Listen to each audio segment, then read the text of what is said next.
I view the future for pediatric multiple sclerosis as being pretty bright. There are numerous therapies that have been approved for adult onset disease, and while we have only one large study completed yet, it was incredibly exciting to see that fingolimod was arguably even more effective in pediatric multiple sclerosis patients than what we saw in the pivotal trials for adults. That provides optimism that early effective treatment of multiple sclerosis in children and teenagers will have a dramatic effect on the frequency of relapses. Every relapse is an experience no child wants. And so every one we reduce is an improvement in their quality of life from my point of view. Longer-term safety and the impact of this disease on cognitive health, emotional health, vocational achievement, and the impact as they become independent young adults is the responsibility of pediatric and adult MS providers. And I think the future will require and be benefited from international collaboration in order to achieve that. We need to advocate for our patients. Not every medication will go through a therapeutic trial, but some of those medications may be very important as options for a given child or teenager, and providers need to have the tools to advocate to use those therapies when appropriate.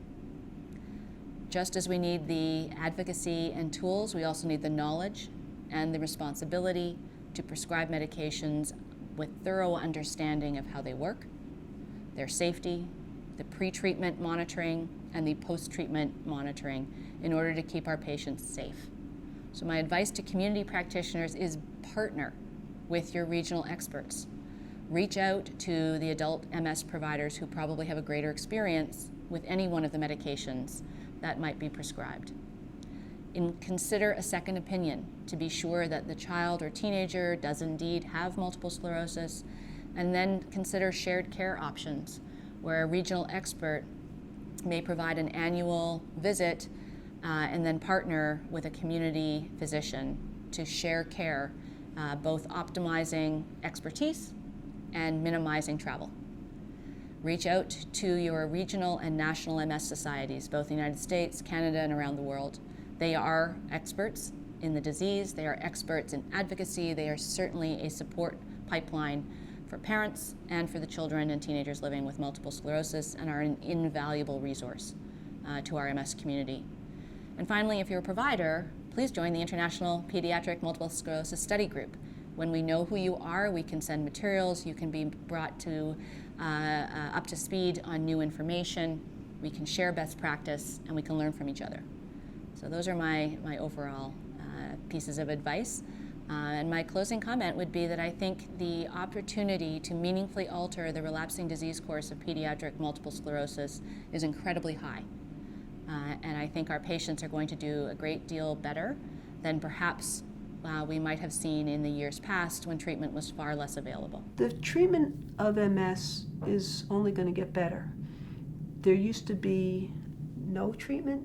Now we have over 15 different medicines. The medicines are getting easier to take. So they used to be shots, now there's pills and infusions that are not very frequent. Ideally, we want two things.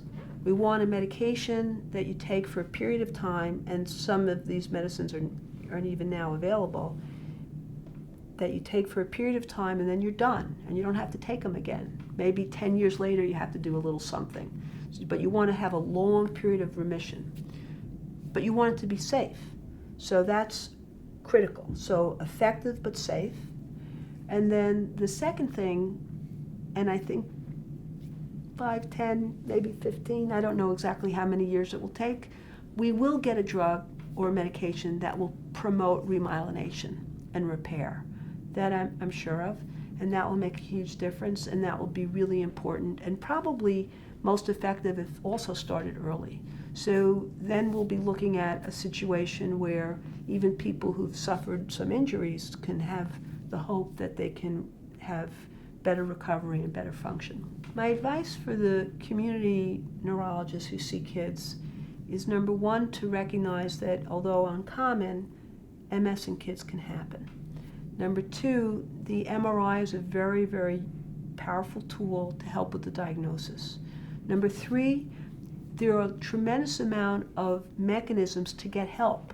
So the National MS Society has a difficult case webinar that happens at least once a month, where individuals can present cases and get help from very senior established pediatric MS experts. The other thing is that most pediatric MS experts are more than happy to work in conjunction with community neurologists and just maybe see the patient once a year, once every couple of years, to guide therapy that's being given more locally. If a community neurologist understandably feels uncomfortable with a rare diagnosis that they've maybe seen either never before or only a few times before.